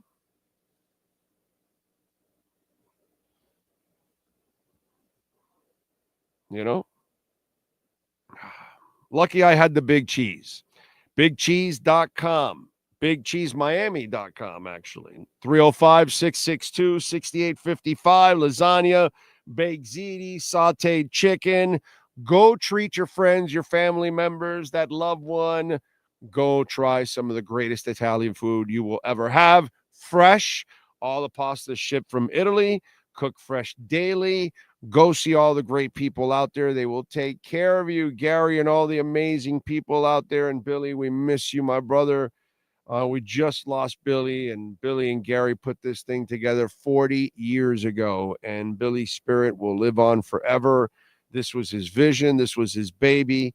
So keep supporting it like we have for 40 years. And if you're a fan, the Big Cheese is like a hall of fame. The walls have over 40 years of memories of the Canes, of a lot of the great times. You want to check it out. I think it's worth the trip just for the museum purpose of it, because the walls alone, just to walk around, and it'll take you well over an hour if you want to take time to read the walls. Easily, maybe 2. Seriously, that's how many things there are on the walls. It'll blow you away. BigCheeseMiami.com, and those garlic rolls are to die for. All right. Let's see. Got to be careful while trying to force out a trickle of urine, a big fat deuce. No, we're all right. All right. Big O, their tender basket is a sleeper. So good at the Big Cheese. Oh, yeah. There's so many things that are good at the Big Cheese, bro. It's just an amazing place. Their menu is ginormous. Freaking-normous. And they're good at so much. And the desserts are actually good. The chocolate mousse is a badass thing. The key lime pie, strawberry cheesecake, the big cheesecake, by the way, the Oreo cookie cheesecake. They got a bunch of stuff. They're awesome. Yep, ravioli. Yep. All of that, the Big Cheese. You can go check it out, man. Go check it out, my friends. What else do we have? You know what? Let me do. By the way, if anybody's a Weezer fan, just announced at Meisner Park, May 24th. I think that is like a super cool concert because Weezer, the last few times they've come to a stadium, you get to see them at Meisner. That's pretty cool. I don't know. I'm just telling you, if you get an opportunity to see them at Meisner, May 24th, that's a pretty good deal, dude. Weezer there. They're fantastic. All right, let's get a little electrified with our friends at Acura Pembroke Pines. We'll be there on Friday. And right now, folks, if you haven't seen the ADX, the all-new 2025 has just arrived, a new model for them. You can get it for $359 a month. It's a beautiful, beautiful sedan. The Integra 2025 model, you can get it for $339 a month, 3.9% financing for 60 months. The ZDX, 0% financing for 72 months, $439 a month. The RDX, $399 a month. The MDX Tech, we could take $10,000 off the MSRP. Check it out. We got a large selection of certified pre-owned vehicles and, of course, a service center that is second to none. Mike Chan, Jordan Ferber. Go see those guys and tell them that Big O sent you. Trust me, they will take care of you. Great people there at Craig Zinn's Acura of Pembroke Pines. All right, let me do a little music since we did a little music with that. Let's go with musicians born on April 8th. Ezra Koenig, singer with Vampire Weekend, born on this date in 1984. Let's see. Julian Lennon, first son of John Lennon, born in 1963. Who else celebrating birthdays today? Izzy Stradlin, guitarist, singer, songwriter with Guns N' Roses, born in 1962. Mel Shacker, bassist for Grand Funk Railroad, born in 1951. Steve Howe, exceptional guitarist with Yes, born in 1947. Also was a member of Asia, by the way, just in case. Let's see who else celebrating birthdays today. That is it for musicians. Let's go with famous people celebrating birthdays today. All right. Here we go. Oh, wait a minute. Okay, now I got it. So I had another list there, but I found a new list that I might be using a little bit more. Here we go. First Lady Betty Ford, born in 1918. Comedian Shecky Green was born in this date in 1926. John Havlicek, Boston Celtic, born in 1940. John Madden, by the way, the filmmaker, born in 1949. Gary Carter, baseball player born in 1954. John Schneider, actor and musician, born in 1960. Actor Dean Norris, born in 1963. Actor Robin Wright, born in 1966. Patricia Arquette was born in 1968 on this date. Celebrating birthdays. Emma Caulfield, born in 1973.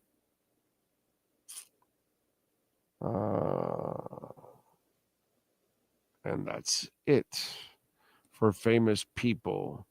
Sean Stanley, do you have any wrestlers born on this date? If you were born on April 8th and you want to be a pro wrestler, quit now. Quit your dreams. Quit it all. There are no birthdays of pro wrestlers today on April 8th, 2025. Wow. Damn. So it's like a kiss There are of no death. good wrestlers, apparently. Nobody that made this. Right. There's probably lower level wrestlers and all that. Yeah, I got you. Okay. All right. I was looking at my original list that I had, and all the people I mentioned were on that list that I just mentioned, except Sung Kang, a movie actor, 53. I know who he is. I just never even knew his name, but face, God, like right away. I've seen that guy in many movies. All right, let's go to music history. What happened today on April 8th in music history? We start off in 1979 with Van Halen. They embarked on their first world tour. The band spent nearly a year on the road opening up for Black Sabbath and establishing a reputation for their amazing sets. They were so good that at times Sabbath was booed off stage because the crowd wanted more Van Halen. It's kind of an odd mix, too. In 75, Aerosmith released Toys. In the Attic, Toys. In 2000, Rage Against the Machine swept the 23rd California Music Awards, winning 5 prizes for their albums, The Battle of Los Angeles. In 73, Neil Young's film Journey Through the Past premiered in the UK Film Festival. The experimental film, which the singer directed, features concert footage, backstage scenes, and art film-like sequences. It was received poorly by critics. In 98, while exploring the islands off the coast of Brazil, Rolling Stones guitarist Ronnie Wood had to be rescued off a boat after an engine caught fire. Wood and 11 other passengers were saved by nearby journalists just before the boat exploded.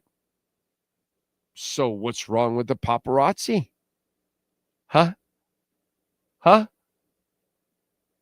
Saved by nearby journalists who were filming Ronnie Wood's having some ass. Because he was with 11 other people, 10 of them were women. Well, I'm going to say 9. Because there probably was a dude driving the boat. I mean, it is 98. So I'm going to go, yeah, it's probably a man driving the boat, 9 women, and Ronnie Wood. Ronnie Sporting Wood. So,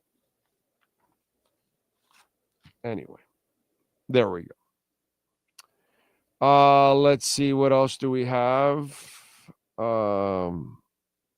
Might have to go see Weezer. Saw them with Fall Out Boy and Green Day. I was there. Yeah, you left out the Interrupters, bro. They were there too. Come on. Island in the Sun is dope. Yes, they have many songs. Weezer's really, really good. They're good. They're also distinctive. They got their own sound. Yeah, Weezer's good, man. They're a different kind of band. Ronnie Wood, 9 women, and a little man in the boat. Exactly. That's it. That's what it's all about. Ethereum's at 1,500, I see. Still at a phenomenal price. Bitcoin is hovering right around 78,400 right now. About that. Don't forget, folks, to smash the hell out of the like button. It is very important that you smash the like button, okay? And by the way, if you need a dentist that you can count on, please reach out to our friends at Moody S Dental. They have offices in Dade and in Broward County, 2 fantastic offices, state of the art.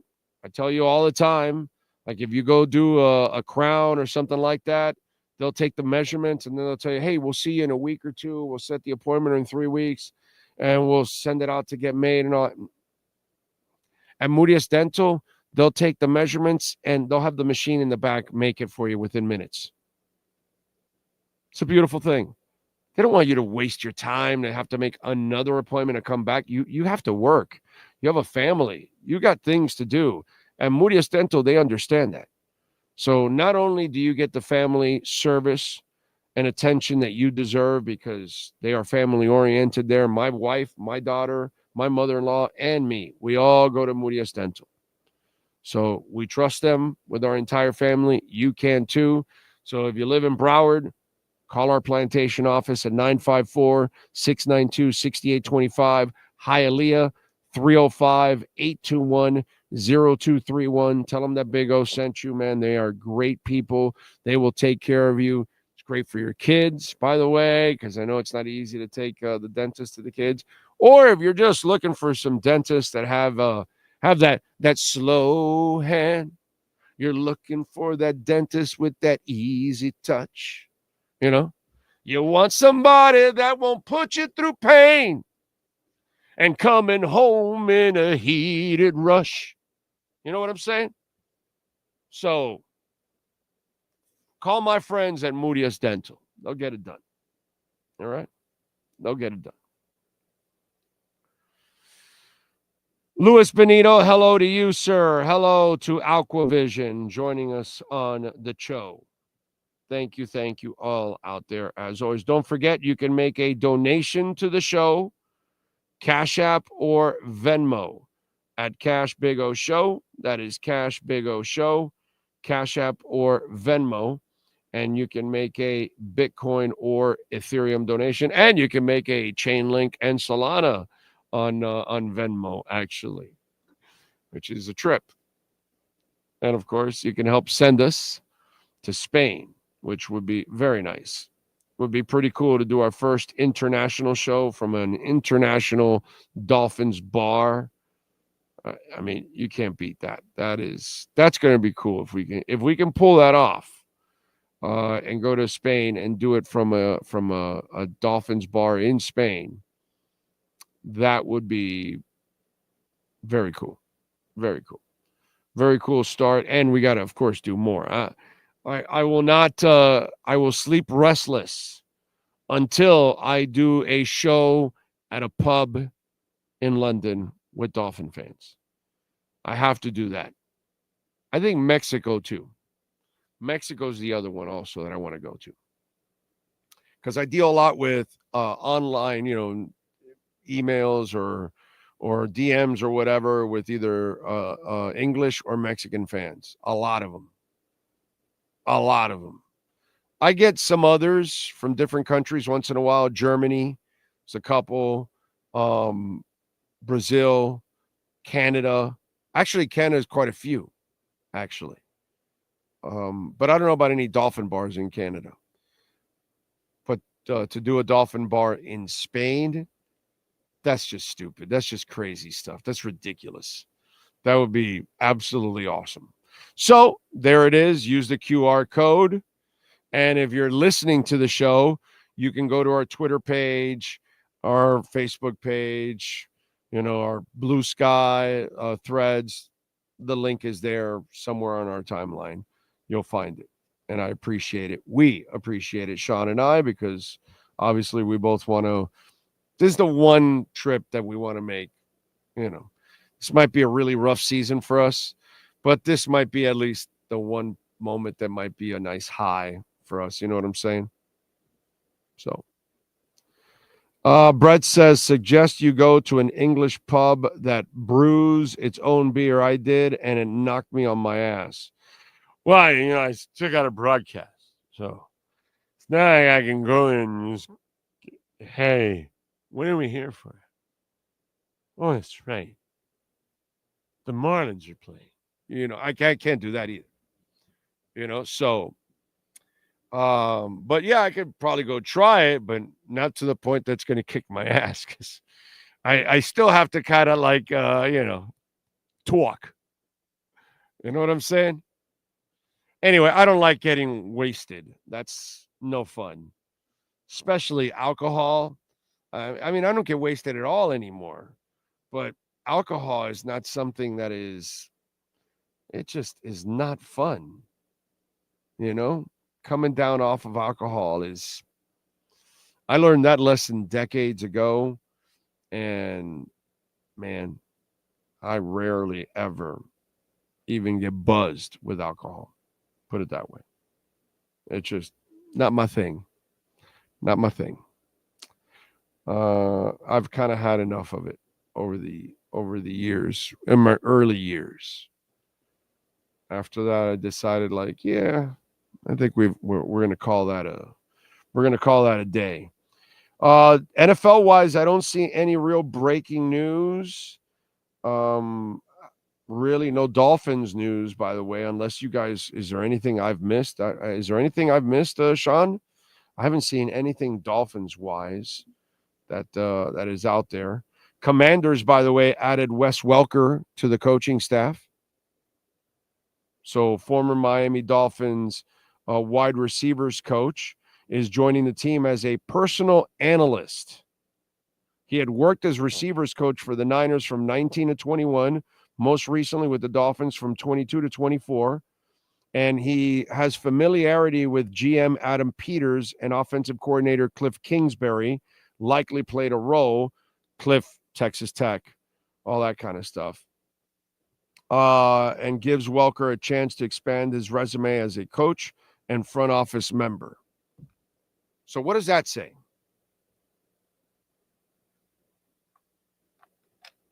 He couldn't get a job as a receivers coach.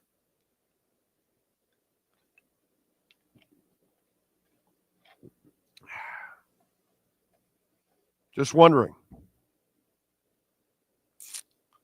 And I can't say that I was impressed with the receivers here. Overall, I can't say that he made others better. Waddle's a talent, and so is Tyreek, and yet those guys drop way too many passes. Tyreek has a tendency of running the wrong route sometimes. That's on him. So it's kind of interesting with that one that Welker gets the job, but not as a receivers coach, which is what he's been. So interesting. Looking around the NFL, I don't know if there's anything else that I see earth-shattering or anything like that so far. If you guys got any questions before I wrap it up, send them in right now. That would be appreciated, and I'll try to answer them. Bitcoin, by the way, right now is at 78,572. The market is at 999. Come on, bro. Let's give it another digit. Put it to 1,000. Let's go. 999.72. That's funny. The S&P, by the way, is up 131 points. Oh, the Dow went down to 970 now. Oh, well. And the NASDAQ is just under 1. So that's about it. Football sucks. Bitcoin is my sport. Well, Bitcoin is held strong, and I think it's going to get a shot in the arm in the very near future. One way or the other. That'll be the beauty. All right, folks, we appreciate you all out there. Please smash the hell out of the like button. Visit our friends at Caneswear. Remember, use our code BIG010. You will get 10% off. Tell Brett and Jeff and all the great people out there. They do phenomenal work. Tell them that Big O sent you. BIG010. You will get 10% off. There's the billboard, and say hi to Brett when you go out there. Tomorrow, We will be at Toyota of Hollywood. We'll be on at noon, live at noon. Ira Winderman will join us at 2 o'clock. Okay, so we'll talk to Ira then. We'll be at Hialeah on Thursday and Acura on Friday. We thank the great Sean Stanley. Y'all be good out there. Much love.